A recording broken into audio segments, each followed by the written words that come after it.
Hello guys, आज हम पढ़ेंगे respiration in birds and para bronchi. इसमें हम देखेंगे जो बर्ड्स है वो कैसे रेस्पिरेशन करते हैं और हम पढ़ेंगे इसमें पैरा ब्रोंकाई क्या होते हैं बर्ड्स में।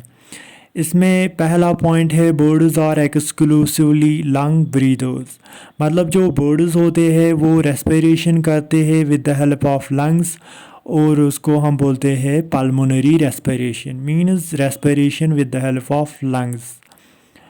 The lungs of birds are divided into numerous thin membranous channels or tubes called parabronchi. इनमें जो लंग्स होते हैं वो डिवाइड हुए हैं into numerous thin membranes channels और ट्यूब्स में डिवाइड हुए हैं, उनको बोलते हैं पैराब्रोंकाई। तो पहले हम देखेंगे पैराब्रोंकाई क्या होते हैं। पैराब्रोंकाई और long tubes open at both ends. मतलब ये कुछ लॉन्ग ट्यूब्स होते हैं जो कि ओपन होते हैं एट बोथ एंड्स। जैसे कि ये लंग्स है, यहाँ पे ये डिवाइड हुआ है इनटू ट्यूब्स में, उनको बोलते हैं parabronchi. These channels that means parabronchi are responsible for continuous flow of air in one way direction means movement in one direction। मतलब जो ये चैनल्स होते हैं और ट्यूब्स होते हैं जिनको हम बोलते हैं पैराब्रोंकाई, ये किस में हेल्प करते हैं? Continuous flow of air in one way direction. मतलब एक ही डायरेक्शन में ये एयर को फ्लो करते हैं। अब है एयर फ्लो कैसे होता है बर्ड्स में।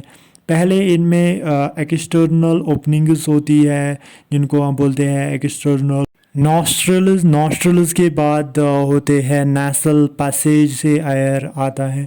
नेसल पैसेज से फिर फेरेंक्स में जाता है। फेरेंक्स से फिर ट्रैकिया में चला जाता है। ट्रैकिया के बाद इनमें एक साउंड प्रोड्यूसिंग ऑर्गन होता है यहाँ पे, दैट इज़ सेरेंक्स। ये साउंड प्रोड्यूसिंग ऑर्गन होता है बर्ड्स में।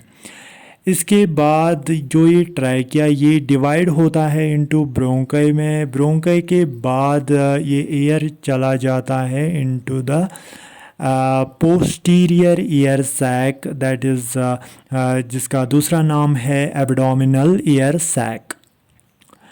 फिर एब्डोमिनल ईयर सैक के बाद कहाँ पे ये चला जाता है? Lungs through parabronchi.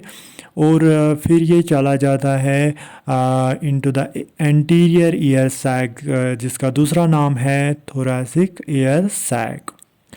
फिर उसके बाद चला जाता है फिर से ट्रैकिया से आउट ऑफ द बॉडी।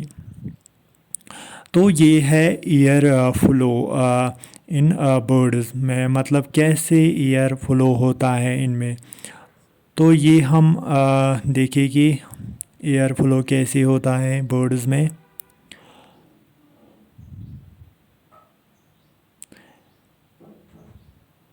तो यहाँ पे है ये पहले एक्सटर्नल नॉस्ट्रल्स से एयर आता है from the outside.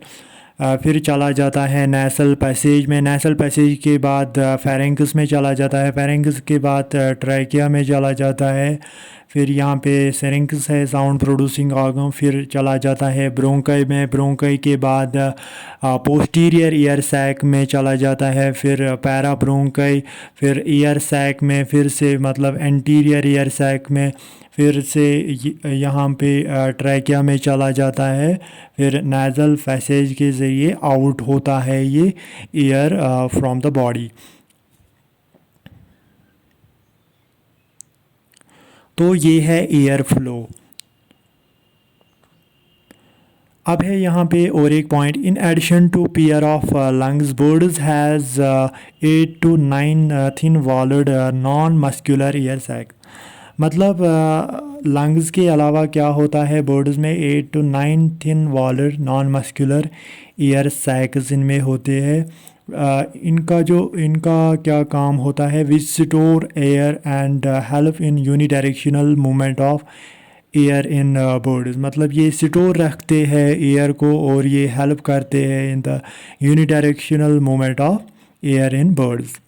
Birds ventilation require 2 cycles of inspiration and expiration. मतलब जो बर्ड्स में जो रेस्पिरेशन होता है उसमें 2 साइकिल्स ऑफ इंस्पायरेशन होता है और 2 साइकिल्स ऑफ एक्सपायरेशन होता है।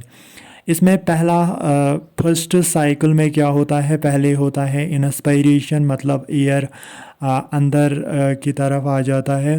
पहले जब एयर आता है थ्रू नॉस्ट्रल्स के ज़रिए, मतलब ट्रैकिया से जब एयर आता है वो चला जाता है कहाँ पे, पोस्टीरियर ईयर सैक में। पोस्टीरियर ईयर सैक इससे एक्सपैंड होता है, इसमें वॉल्यूम इंक्रीज़ होता है, फिर जाके ये एयर चला जाता है लंग्स में, मतलब पैराब्रोंकाई के बाद ये एंटीरियर ईयर सैक में चला जाता है, वो भी एक्सपैंड होता है। तो ये था इंस्पायरेशन। फिर इसके बाद क्या होता है, एक्सपायरेशन। एक्सपायरेशन में क्या होता है, जो पोस्टीरियर ईयर सैक वो कंप्रेस होता है, जो इसमें ईयर होता है वो चला जाता है लंग्स में। लंग्स के बाद वो चला जाता है एंटीरियर ईयर सैक में, वो भी कंप्रेस होता है और ईयर जो है वो बाहर निकलता है। So that is expiration. तो ये फर्स्ट साइकिल में होता है। सेकंड साइकिल में भी यही होता है, ईयर फिर से आता है, एंटर होता है नॉस्ट्रल से, फिर ट्रैकिया वगैरह चला जाता है। ये पोस्टीरियर ईयर सैक में वो एक्सपैंड होता है, फिर लंग्स में चला जाता है, फिर उसके बाद एंटीरियर ईयर सैक में चला जाता है, वो भी एक्सपैंड होता है। तो ये है इंस्पायरेशन। इसके बाद इसी तरह एक्सपायरेशन होता है। ये जो पोस्टीरियर ईयर सैक है वो कंप्रेस होता है, उसकी वजह से जो ईयर है वो चला जाता है लंग्स में। लंग्स के बाद जो ईयर होता है एंटीरियर ईयर सैक में, वो भी कंप्रेस होता है और ईयर जो है वो बाहर निकलता है। तो ये था respiration in birds and parabronchi. I hope आपको समझ आया होगा ये सब। तो ये था respiration in birds and parabronchi. So thank you.